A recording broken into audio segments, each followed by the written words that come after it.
अस्सलाम वालेकुम। आप देख रहे हैं यंग इस्लाम। अल्लाह ताला ने अपने पैगंबरों को बहुत से मौजज़ात अता किए, जैसे हज़रत ईसा, हज़रत मूसा और हज़रत सुलेमान अलैहिस्सलाम। अल्लाह ताला ने हज़रत सुलेमान को ना सिर्फ इंसानों पर बल्कि जिन्न और जन्नात, हवा और परिंदों पर हुकूमत अता की। हज़रत सुलेमान ने अल्लाह ताला से खुद ये दुआ की थी कि या अल्लाह मुझे ऐसी हुकूमत अता फरमा जो ना मुझसे पहले किसी को मिली हो और ना मेरे बाद किसी को मिले। तो अल्लाह ताला ने जिन्न और जिन्नात, हवा, परिंदे हज़रत सुलेमान के ताबे कर दिए, यानी ये सब हज़रत सुलेमान का हुक्म मानते थे। हज़रत सुलेमान जिन्न और जिन्नात से तामीरात का काम लेते थे और परिंदों से पैगामात का काम लेते थे, और हवा की मदद से लंबे सफ़र को छोटे सफ़र में कर देते थे। एक दफ़ा हज़रत सुलेमान अलैहिस्सलाम के पास एक परिंदा आया और उसने हज़रत सुलेमान को बताया कि एक मलका है जिसका नाम मलका सबा है।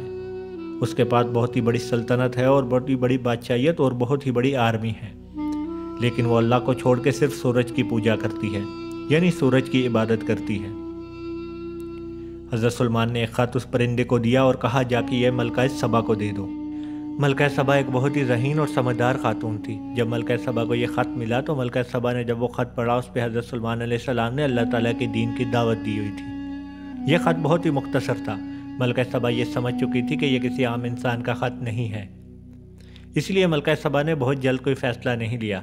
असल में इस ख़त का मतलब यह था कि आप अल्लाह ताला के दीन की तरफ लौट आओ और इस सूरज की पूजा को छोड़ दो और बातिल खुदाओं को छोड़ दो।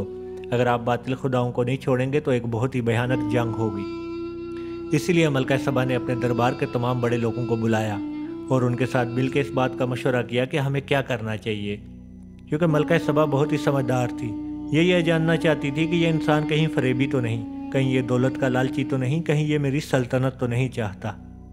इसलिए मलका सबा ने बहुत से ज़ेवरात और बहुत से ख़जाने हज़रत सुलेमान अलैहिस्सलाम की तरफ भेज दिए।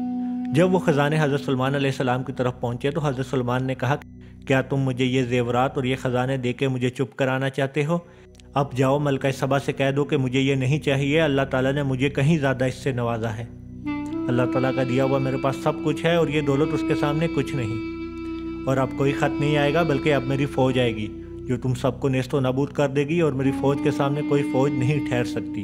बेशक ऐसे ही था, क्योंकि हज़रत सुलेमान की फ़ौज में सिर्फ इंसान नहीं बल्कि जिन्न और जिन्नात भी थे। भला उस फ़ौज के सामने कौन ठहर सकता है? जब मलका सबा को ये पैगाम मिला तो मलका सबा घबरा गई। इसलिए उन्होंने ये फ़ैसला किया कि क्यों ना हम हज़रत सुलेमान अलैहिस्सलाम के साथ जाके बैठ के बात करें। हज़रत सुलेमान को जब ये पैगाम मिला कि मलका सबा उनकी तरफ आ रही है तो हज़रत सुलेमान ने अपने दरबार में तमाम लोगों को बुलाया और उनसे ये कहा कि क्यों ना हम मलका सबा के आने से पहले उनका तख्त यहाँ ले आएँ।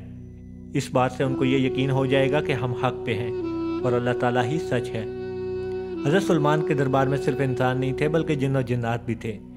तो हज़रत सुलेमान ने कहा कि कोई मखलूक ऐसी है जो मलका सबा के यहाँ पहुँचने से पहले उनका तख्त यहाँ ले आए।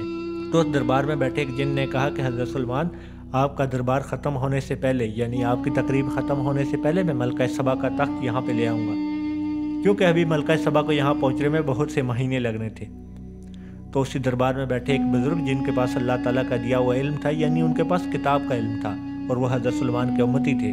उन्होंने कहा हज़रत सुलेमान से कि ये जिन कह रहा है कि यह आपकी तकरीब ख़त्म होने से पहले तख्त यहाँ ले आएगा, बल्कि मैं आपकी आंख झपकने से पहले ये तख्त यहाँ ले आऊँगा। उस बुज़ुर्ग का इतना कहना था कि तख्त हाजिर हो गया। हज़रत सुलेमान ने अल्लाह ताला की तारीफ़ की कि यह अल्लाह ताला का मुझ पर करम है, ना कि हज़रत सुलेमान ने उस इंसान की तारीफ़ की। अल्लाह ताला ने यह करामात उस इंसान के हाथ में इसलिए दी थी क्योंकि वो हज़रत सुलेमान का उम्मती था और अल्लाह ताला के पैगामात को फॉलो करता था, यानी वो हज़रत सुलेमान को फॉलो करता था। हज़रत सुलेमान ने कहा कि इस तख्त में थोड़ा सा बदलाव कर दें, ताकि एकदम से मलका सबा को ये मालूम ना हो कि ये तख्त उसी का है, ताकि वो हैरान हो जाए। तो जब मलका सबा महीनों का सफ़र तय करके वहाँ पहुँची तो हज़रत सुलेमान ने उनको ये तख्त दिखाया और कहा कि क्या ये आपका तख्त है? मलका सबा ने यह कहा कि यह तख्त तो मेरे तख्त से मिलता जुलता है और ये तख्त बिल्कुल मेरे तख्त जैसा है। मलका सबा बहुत ही ज़्यादा हैरान और परेशान हो गई इस तख्त को यहाँ देख के, क्योंकि ये रूबरू मलका सबा के तख्त जैसा था। हज़रत सुलेमान के हुक्म से थोड़े से बदलाव इस तख्त में किए गए थे, वो भी मलका सबा को सिर्फ हैरान करने के लिए।